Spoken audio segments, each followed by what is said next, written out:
Good morning, good morning, good morning. Magandang umaga po sa bawat isa. Masaya po ako na makasama kayo ngayong umaga. Kamusta na po kayo? Halina't muli nating buksan ang isang linggo na punong-puno ng pag-asa, ligaya, saya. Si Jesus ay kasama. Pagbati po mula sa pangalan ng ating Panginoong Hesus na hindi nagbabago. Ako po muli ang inyong kaibigan, lingkod ng Diyos, Pastor Edgar Quinsayas, na makakasama tuwing Lunes ng umaga. Ako po ang inyong devotional leader for today.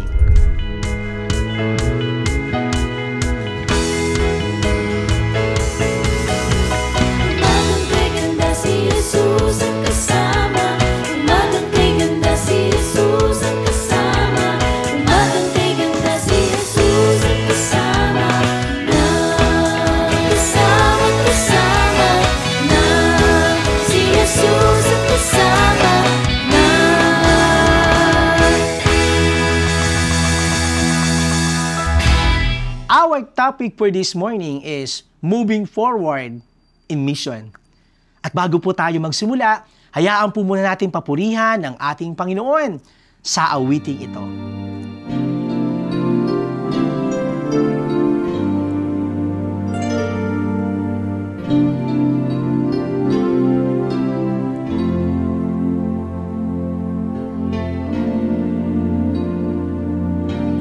All that I am, all that I have, I lay them down before you, oh Lord.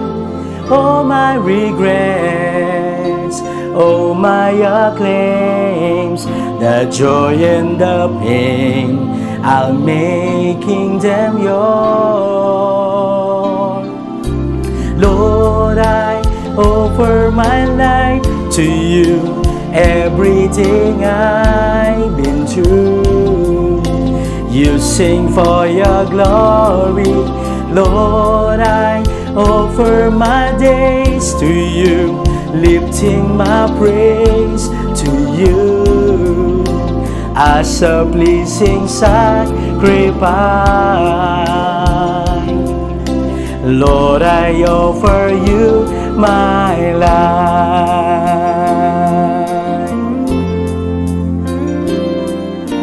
Things in the past, things yet unseen, wishes and dreams that are yet to come true, and all of my hopes and all of my plans, my heart and my hands are lifted to you. Lord, I offer my life to you, everything I've been through. You sing for your glory, Lord, I offer my days to you, lifting my praise to you as a pleasing sacrifice. Lord, I offer you my life. What can we give that you have not given? And what do we have that is not already yours? All we possess are these lives we're living, and that's what we give to you, Lord. Lord, I offer my life to you, everything I've been through. You sing for your glory, Lord, I offer my days to you, lifting my praise to you as a pleasing sacrifice. Lord, I offer you my life.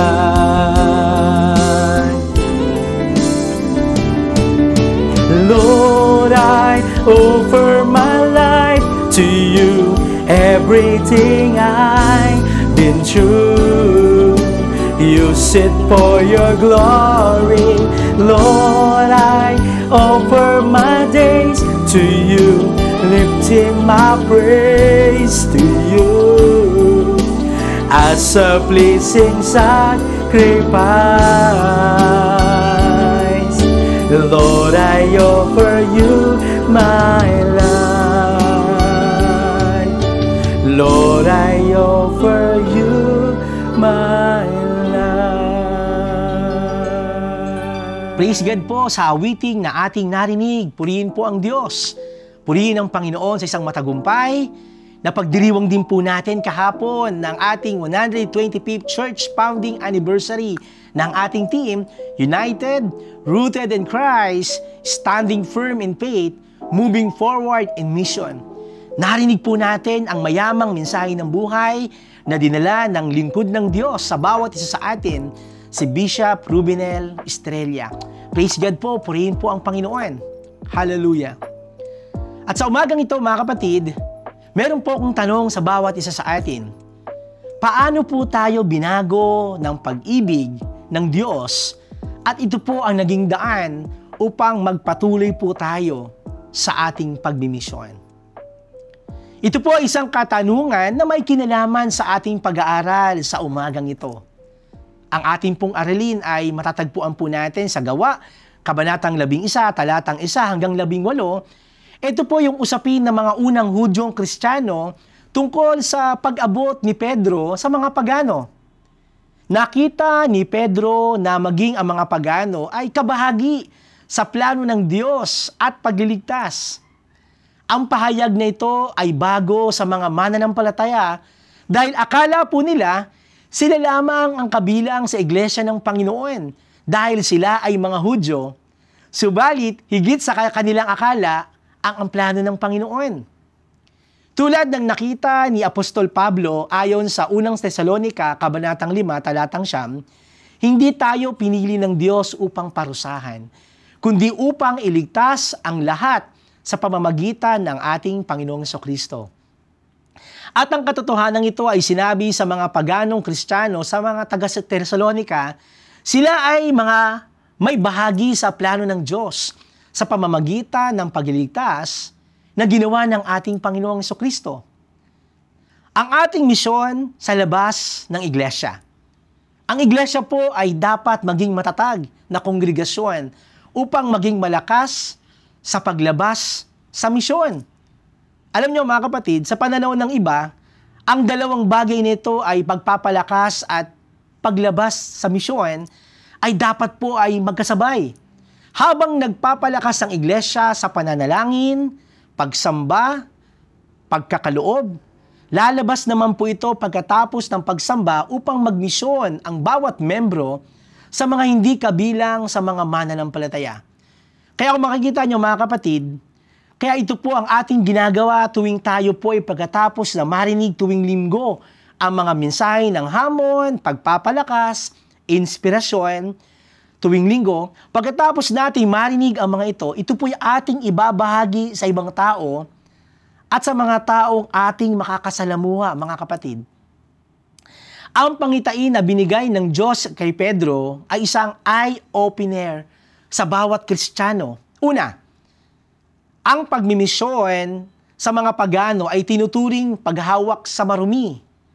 Ngunit malinaw po ang sinasabi sa Biblia ang plano ng Diyos ayon kay Pablo sa unang Timoteo, Kabanatang 2, talatang 4 hanggang 7, ayon po sa salita ng Diyos, inibig niyang iligtas ang mga tao at upang sila ay makaalam ng katotohanan. Ito ay sapagkat may iisang Diyos, may isang tagapamagitan sa pamamagitan ng Diyos at ng mga tao. Siya ang taong si Kristo Jesus. Ibinigay niya ang kanyang sarili bilang pantubos para sa lahat ng tao. Isang patotoo sa takdang panahon. Dahil dito, itinilaga ako ng Diyos na maaari mangaral at apostol na nagsasalita ako ng katotohanan ayon kay Kristo na hindi ako nagsisinungaling. Mga kapatid, ang usapang ito ay naging laganap sa buong iglesia. Dahil nakita ng mga apostol na nakababahala ang maraming Hudyong Kristiyano sa pagmimisyon ng mga alagad sa mga hintil. Pangalawa, ang unang iglesia ay hinamon ng katotohanan ito upang magbago ng istruktura ng paraan o mission strategy sa kanyang pamamalakad tungkol sa pag-abot sa mga ibang mga lahi at hindi Hudyo. Naging mainit ang usapin tungkol sa nasabing issue kung papaanong tanggapin ang mga hindi Hudyo sa kapulungan Kristiyano. Ito po'y ating mababasa sa Gawa, Kabanatang 15, talatang 1 hanggang 2. Ang pulong sa Jerusalem.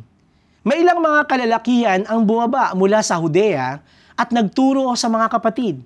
Sinabi nila, "Malibang kayo ay patuli ayon sa kaugalian ni Moises, hindi kayo maliligtas." Kaya nga, dahil kay Pablo at Bernabe ay nagkaroon ng maigpit na kaguluhan at pagtatalo sa kanila, pinagpasiyahan nilang suguin si Pablo at Bernabe at ilan pa sa kanila na umahon sa Jerusalem at makipagkita sa mga apostol at mga matatanda patungkol sa katanungang ito. At bilang tugon sa hamong ito, mga kapatid, gumawa ng hakbang ang iglesia upang abutin ang mga hindi Hudyo. Hindi sila nanatili sa dati lang sistema bilang iglesia. Dahil dito, lumago ang iglesia dahil naging bukas ito sa mga bagong pamamaraan ng pag-abot sa iba't ibang lahi. Ang hamon sa iglesia, maging sa ating panahon, mga kapatid. Ang misyon noon ay paghayo sa mga malalayong lugar. Noon, ang mga misyonero ay lumalabas ng bansa o nagpupunta sa mga kabundukan. Ngunit ngayon, mga kapatid, ang misyon ay nasa loob po ng ating tahanan, sa mga membro ng ating pamilya na hindi pa po nakakakilala sa Panginoon o hindi po nagsisimba. Ang misyon ay nasa kapitbahay natin, mga kamag-anak, mga kasama natin sa eskwelahan o trabaho. Sa mga kakilala natin, may mga bisyo o mga nahihirapan, ang misyon ay nasa ating bakuran, mga kapatid. Minsan nga, kasama pa rin natin sa loob ng iglesia. Kaya dito, ang aking panalangin, ang distansya ngayon ng iglesia sa misyon ay hindi na layo sa lugar, kundi po sa layo ng damdamin. Dahil po sa damdamin ng mga Kristiyano ngayon, mahirap abutin ang hindi mananampalataya o hindi ka puso o hindi ka pamilya. Kahit po sa sarili natin, mga kapatid at pamilya ngayon, ay parang mahirap na ring bahaginan ng Ebanghelyo dahil po malayo ang damdamin ng magkakapatid o magkakapamilya. Kaya nga ang problema ngayon ay hindi nalalayong distansya, kundi nalalayong damdamin ng mga taong nagkakanya-kanya. Ito ay makikita kahit sa loob ng iglesia. Kaya dito, mga kapatid, ang aking panalangin, nais kong balikan sa umagang ito, muling balikan natin ang ating tanong. Papaano tayo binago ng pag-ibig na ito, pag-ibig ng Diyos, at ito ang naging daan upang magpatuloy po tayo sa ating pagmimisyon? Alam niyo po ang sagot? Ang pag-ibig po ang tulay. Ang paraan ng ating Panginoong Hesus ay malinaw na tulay ng usaping ito. Una, inuutusan tayo ng Panginoon na mahalin natin ang isa't isa sa loob ng iglesia. Ito ay makapagpapalakas sa atin sa loob ng kapulungan. Ang iglesia, walang pag-ibig. Kung ang iglesia ay walang pag-ibig sa loob, ay mahina. Kaya dapat makita sa atin ang pagtutulungan, pagmamahalan, kahandaan ng sakripisyo kung kinakailangan para sa kapakanan ng iglesia, at ito po ay paalaala sa bawat isa sa atin. Pangalawa, inaasahan natin na kapag nakikita natin ng mga nasa labas ng iglesia ang ating pagkakaisa, sila po ay maakit, sila po ay makakakilala, sila po ay makaakit sa ating pagkakaisa. Kaya ang sabi ng Panginoon, makikita nila na kayo ay mga alagad ko. Ito po'y paalala, mga kapatid, ha? Ang nakikita ng ibang tao sa atin ay ang ating buhay na patotoo. Sa ganitong paraan, tayo po ay nagiging liwanag, asin sa kanila. At sila po ay makikita na sila po ay mahal ng Panginoon sa pamamagitan ng ating buhay. Pangatlo, kung malinaw na nakikita sa ating iglesia ang una at ikalawa, sa aking palagay, madali po nating magagawa ang ating pagmimisyon.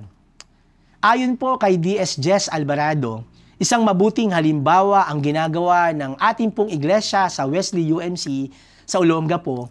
May mga kapatid po tayo doon na nag-aayuno ng isang beses kada isang linggo. Ang iba naman po ay nagmerienda o kaya ay full meal. Ang hindi nila kinakain ay binibigay po nila sa outreach ministry upang ipamigay sa mga nagugutom na mga membro, sa mga namamalimos sa lansangan, sa hospital ministry bawat Sabado at lumalakad ang mga kabataan doon upang gawin po itong pagmimisyon. Gayun din po, meron din po tayo dito po sa ating church, sa NAX UMC, yung ating pong loading ministry, kung saan ang ating po mga kapatid sa lansangan o street people ay sila po ay nakakapasok sa loob ng ating church. Sila po ay nakakaligo, nakakarinig ng salita ng Diyos, nabibigyan po ng tulong, pagkain, damit, bitamina, at iba pa.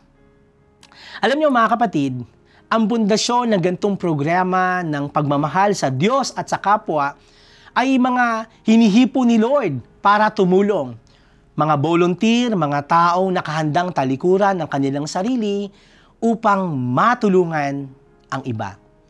Ang ating pong ultimate goal ay maiparamdam sa kanila ang tunay na pag-ibig ng ating Panginoon para sa kanilang kaligtasan. At saan man sila dadako, binabahagi nila ang pag-ibig ng Diyos sa iba. Nanghihikayat sila sa ibang tao, sa iglesia, dahil alam nila na hindi lamang reliyon ang kanilang ibinabahagi, kundi ang kaligtasan, ang ating dala mula sa ating Panginoon. Ang pag-ibig at misyon, ang pag-ibig ng Diyos, ang ating baon, mga kapatid, inuulit ko po, ang pag-ibig ng Diyos, ang ating baon sa ating pagmimisyon. Ang kailangan natin ngayon ay ilapit ang ating sarili sa mga tao. Sa paglabas natin sa iglesia, naririyan sila, minsan namamalimos, minsan sila ay mga membro ng iglesia, hindi man nakakakilala sa kapwa-membro, at hindi man sila nabibisita ng mga manggagawa. Kung ang pag-ibig na sinasabi ng Panginoon ay makikita lamang sa loob at sa lalabas sa iglesia, naniniwala ako na talagang magbabago ang ating mundo. Nawa ito po ay patuloy nating gawin bilang mga nakatanggap ng pag-ibig, pagpapatawad, kaligtasan, buhat sa ating Panginoong Hesus. Maging tulay po tayo ng pag-ibig at pagliligtas ng ating Panginoon. Purihin po ang Diyos. Kaya dito mga kapatid, magpatuloy po tayo sa ating pananalangin upang ating dulog sa Panginoon ang ating buhay. Tayo po ay manalangin. Maraming salamat po sa paalala mo, Panginoon, sa umagang ito na magpatuloy kami sa aming paghayo at pagmimisyon bilang iyong mga anak. Maraming salamat po sapagkat ang pagmimisyon ay magsisimula mula sa aming pamilya, aming mga kaibigan, kamag-anak, mga kapitbahay. Ito po ay hamon sa amin, Panginoon, na patuloy mong pinapaalala bilang iyong mga tinawag, bilang iyong mga anak, bilang mga nakakilala sa iyo. Kaya ang aking panalangin, Lord, patuloy mong pagpalain ng aking kapatid na ito sa kanyang pagpapasimula, sa kanyang mga gawain, pagtatrabaho, pagninegosyo, sa kanyang patuloy na pagmimisyon at paglilingkod sa iyo. I-bless mo ang kanyang buhay, Panginoon. I-bless mo ang kanyang pamilya. I-bless mo, Panginoon, ang kanyang mga gawain. Muli, Lord, hinihiling po namin ang pangunguna, paggabay, at kapangyarihan ng banal mong Espiritu sa aming mga buhay. At aming sisimulan ang aming pong gawain ngayong pong Lunes ng umaga na ikaw po ang aming kasama sa aming pagmimisyon at sa aming mga gawain. Ito po ang aming dasal na may pagtitiwala at pananampalataya. Sa ngalan ni Jesus. Amen. Amen. Amen. Muli mga kapatid, maraming salamat po sa inyong pagsama sa ating pag-aaral sa umagang ito. Si Jesus ay kasama, Daily Morning Devotion. Shout out po sa lahat ng merong kaarawan at merong anibersaryo ng kasal. Purihin po ang Panginoon sa inyong mga buhay. Ang aking pong panalangin ay patuloy po kayong pagpalain ng Diyos at maranasan ang lahat ng kanyang mga pangako sa inyong mga buhay. See you next Monday and every day. Kung kayo po ay na-bless, feel free po to share this or tag with your friend. And don't forget to subscribe to Nax UMC PH. And please hit to the notification bell and get notified when we post new videos. At kung kayo din po ay napagpala at nais nyo po mag-bless, mag-offering sa ating church, makikita nyo po sa ating screen ang ating pong GCash account, maging ang ating pong bank account ng ating church. Muli po, ito po ang inyong kaibigan, kamanggagawa, Pastor Edgar Quinsayas, na lagi nagsasabing, hindi po tayo iiwan, pababayaan ng ating Panginoong Hesus, ngayon at magpakailanman. Purihin po ang Diyos. Happy Monday po! God bless!